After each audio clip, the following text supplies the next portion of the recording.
Today, I'm going to take some time to address the complicated nature of the ending of Beyond Two Souls.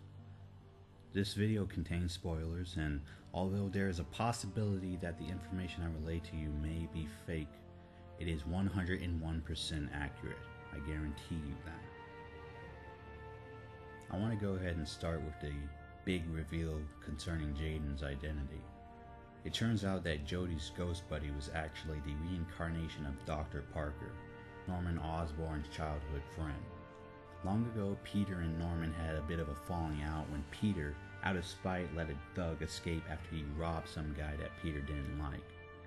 Later that year, Peter would die after walking into a bar and not having the wherewithal to duck. It was a very tragic event, and he later died from the injuries he sustained.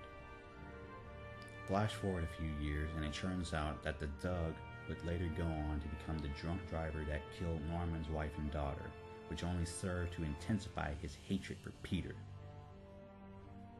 Now we flash backwards to Jodie's birth, and it turns out that Peter reincarnated as Jodie's half-twin stepbrother and mind-melded with Jodie to become Jaden, the moderately friendly ghost.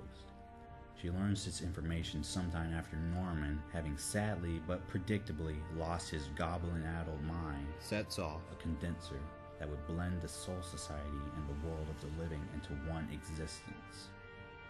So, Jodie, Cole, and Solidus go to churn it off, and she ends up back at the place from the beginning of the game.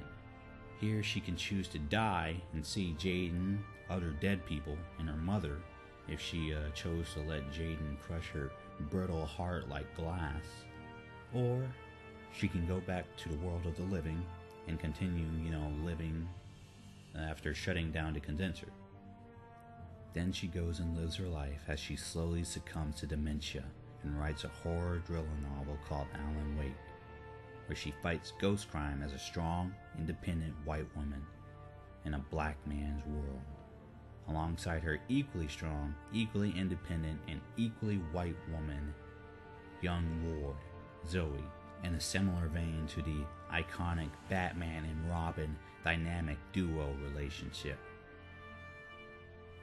I know all of this sounds pretty straightforward and uncomplicated, but I felt that such a deep, mature, unprecedented game deserved an examination of its deep, mature, unprecedentedness.